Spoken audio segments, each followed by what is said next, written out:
Yes. Yep. Oh, now we're working. All right. Gilbert, welcome back. I know last time you were in the building, you know, a little bit of a heartbreak. Give me the feel now, being back here and ready for another fight week. Feel good. I think I feel very good. It happens, you know, and then the lessons that I learned, it was priceless. You know, I learned so much. I'm grateful for what happened because I had to dig deep so much to understand why I was too emotional and I did, and then I got good answers that I think if it didn't happen, I would have those answers. So yeah, I just see in a good way. I'm grateful for what happened. And I'm grateful for those losses. You know, those losses always gonna walk with me and make me a better person and a better fighter. So yeah, I'm grateful. Yeah. I know you would never make excuses or anything like that, but you touched on it, the emotion. It was such an emotional fight for really for both you guys. But like, is there a way to work past that? I mean, do you think that contributed to the performance at all that night? Did it make it more difficult? Like you said, no excuse. I think I came very aggressive. That was on my game plan. I think we thought that gonna make him wrestle if I come as aggressiveness, very very aggressive. I thought that gonna make him wrestle me, and then I was ready to counter those wrestlings with the jiu-jitsu, with a couple submissions I got. We working on a lot of tricks to counter the wrestling. So I want him to wrestle, but. As soon as I touched him very hard and I look at his eyes and I saw his eyes was kind of rolling, I said, okay, now I'm going for the finish.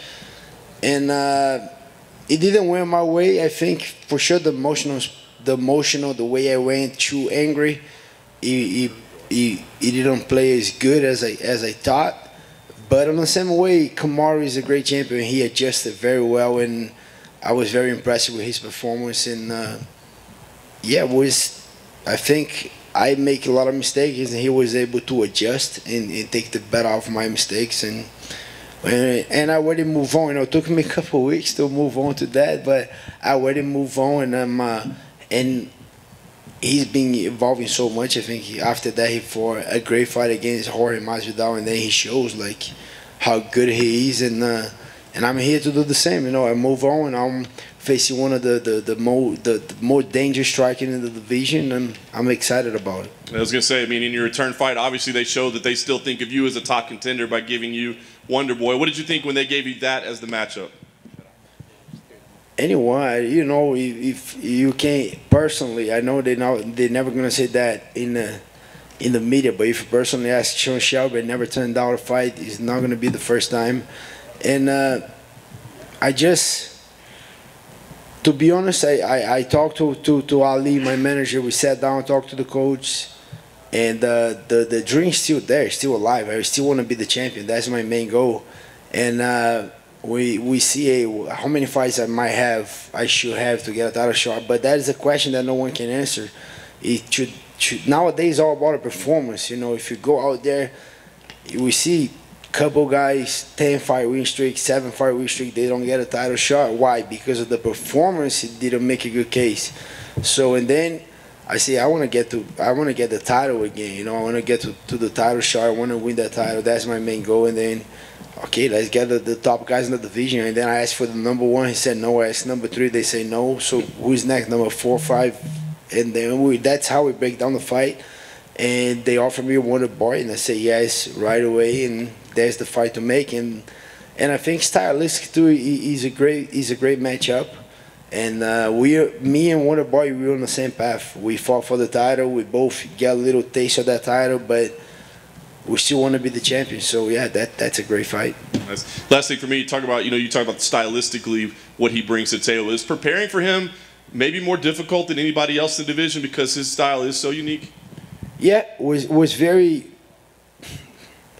And put the right word, was challenging to get a guy, because my thing is I don't want just a guy that's gonna be a little karate, right? I don't want a guy I want a guy that's gonna be able to do the style, but at the same time give me the concepts. You know, I'm like me in jiu-jitsu. I saw a couple guys in jiu-jitsu, they're very good, but sometimes I make, hey, how do you do that? The guy don't even know. I don't want that kind of guy. I want a guy that that can't do the style, know the concepts, know what he's doing. Then it was hard to get that guy until I was in the Bellator fight. One of my guys, Adam Borks, he fought over there, and I saw John McCartney was there. And then he said, "Oh, you fighting Wonder Boy? Who you gonna bring?" I said, "Man, I don't know. I'm thinking." And he was the one that gave me, "You should bring Raymond Daniels." And then I said, "Oh yeah," but he's a lot of experience. He said, "No, Raymond Daniels is gonna be the guy." And then he said the words that I was looking for. He's not gonna, believe me, he's not gonna mimic the style, but he's gonna give all the concepts. I say, "Okay, that's the guy." And then I started making the contacts, and then he was there over the month training with me. I brought another karate too.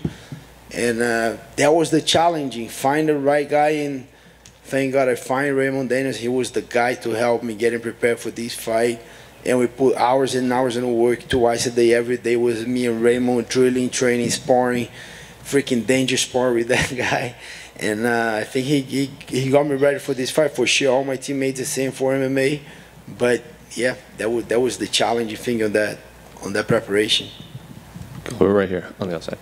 Leading into your last fight, I think a lot of the narrative was you preparing to fight a teammate, and I think all of the questions were about that. This time you are fighting someone who is very much beloved by the fans. Is it at all mentally freeing not having to prepare someone that you have trained so much with in the past, like you did against Kamaru? Every fight is different. So that fight, I knew the game very well, but Kamaru wasn't training with us anymore. And he being involved so much. I thought he was not going to evolve as much, but he did. It was a hard preparation, but I prepared a little bit more for the scrambles on the wrestling, on the grappling, trying to be very aggressive on the stand-up, forcing him to the grappling aspect to wrestle me. But I thought my preparation was perfect. I prepared very well for Kamaru. Was a little bit more mentally that I got very emotional, I think, because of the history that we have. But now preparing to a guy that I don't know, but on the same time I don't have training partners at the gym that do the same style. Every preparation is challenging. If you want to become a champion and be the best, sometimes you gotta go out of the book, out of the charts, and look for a good sparring and study and watch the tapes. And I think every camp is hard. If you really want to perform at your best, you got to work hard on every single one, and every single one is going to be different. Were you surprised that they offered Wonder Boy for this fight? Stephen Thompson has said like it would have been next to the title, and then when Kamaru fought Jorge, they booked you guys. Were you surprised that you didn't get anyone else in that top 5 before they fell to number 6?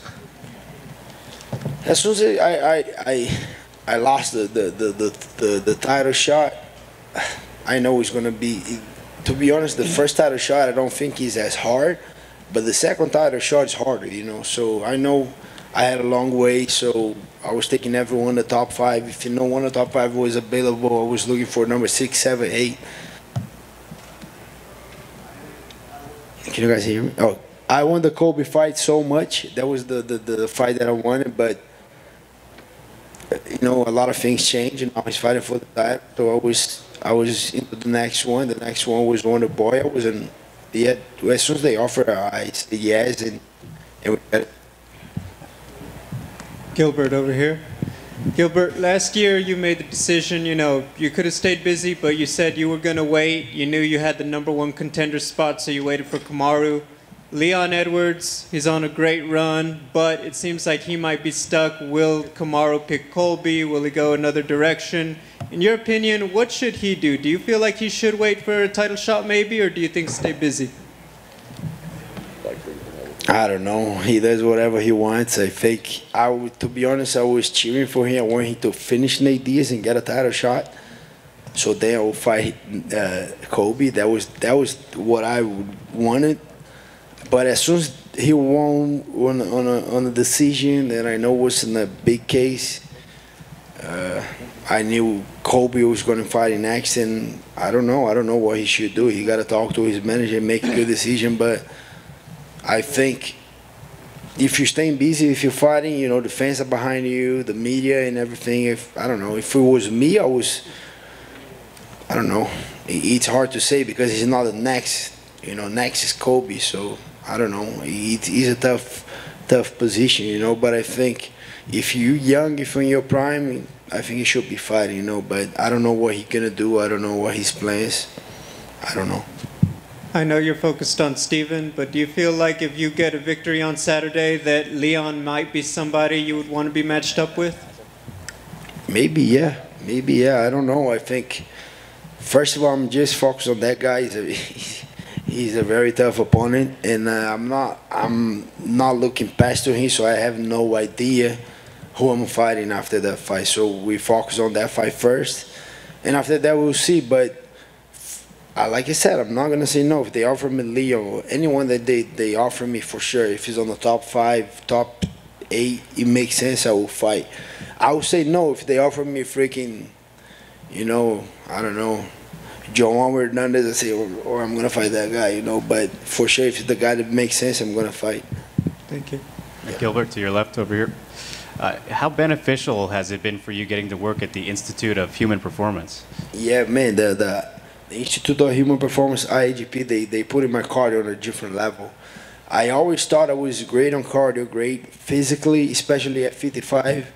But I was cutting so much weight that we decided to go to 170, and I didn't feel as much that transition because I was already a big 55. I was kind of cheating at 55. I was just making weight, but I was never even 170 at that time. So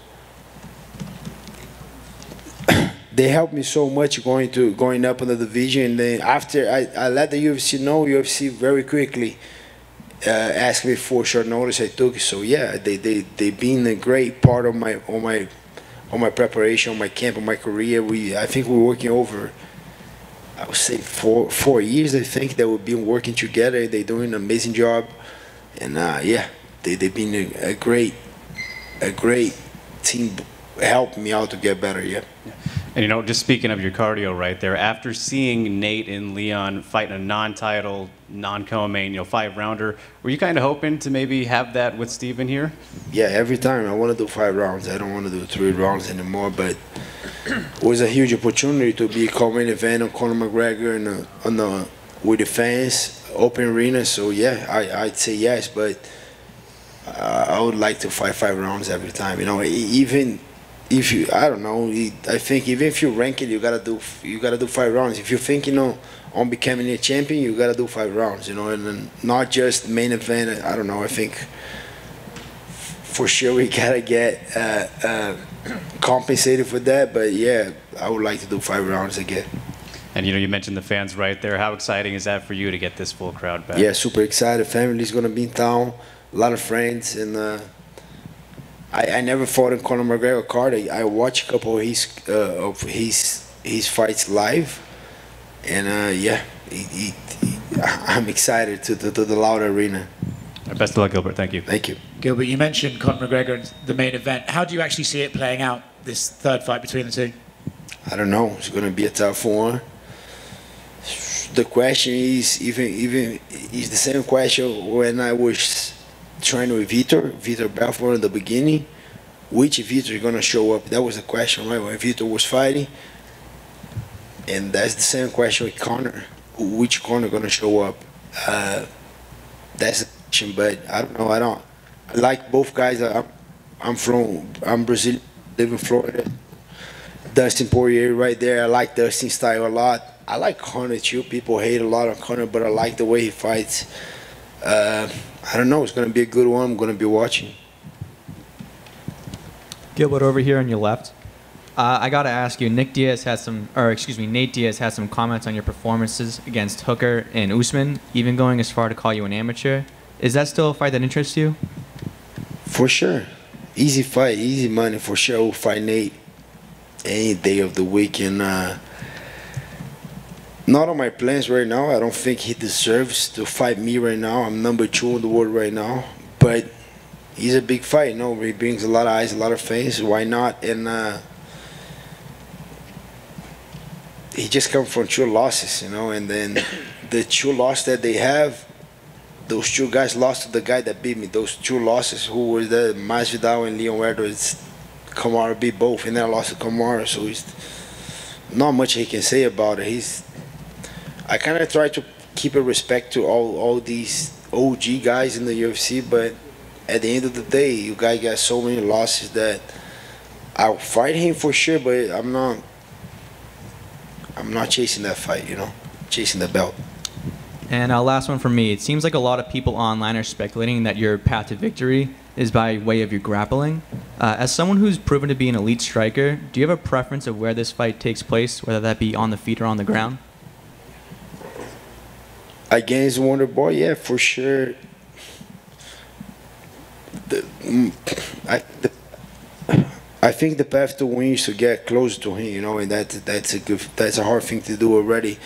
But for sure, I see me having an advantage against anyone if the fight goes to the ground. No, anyone in that division. If the fight goes to the ground, I think that's where I get a lot of high advantage against anyone. But I show that I got power, that I got heart. So yeah, I just gotta be a little bit more disciplined against Steven Wonderboy, and I think if I follow the strategy, if I do the things that I execute in training, if I execute on the fight, I think I'm gonna be the winner. Thanks, Gilbert. You're welcome. Good.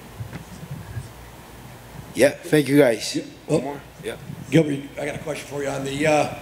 Can you kind of expand a little bit more on just how fun it is to be on a Conor McGregor fight card, and also this is the first UFC main card back in the fight capital of the world, out T-Mobile Arena. I wonder if you could just expand, and why is it so fun to be on a McGregor fight card?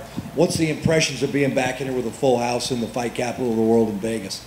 I don't know. We're gonna find out Saturday. I don't know yet, but I think the eyes that he brings is something different. I think a lot of like me and most of the guys we know as big star at Conor, but with the eyes that he brings, you know, being a common event, I think there's gonna be a lot of eyes on that card. That's why, and they ask you for sure, say yes, for sure, I want to 5 rounds, I want a main event, but the eyes that Conor brings, for sure, I want to be in the co-main. Very excited for that, and the open arena is gonna be different because it was being the new normal for me, the empty arena. I was the first one, then in mine in Brazil, then Tyron Woodley, then Kamaru Usman, all with no crowns. Now with the crowns, I think it's gonna even feel weird, but I'm excited for that, and it's a privilege to be on the big card back in Vegas. Yeah, it's going to be a good one. I'm excited to be on it. And one more, the Nevada Athletic Commission no longer bans I don't know if you smoke pot or not, but it's no longer illegal. What are your thoughts on that? I don't know. I don't smoke. I don't use drugs. So on the same way, I have a lot of friends that. Yeah.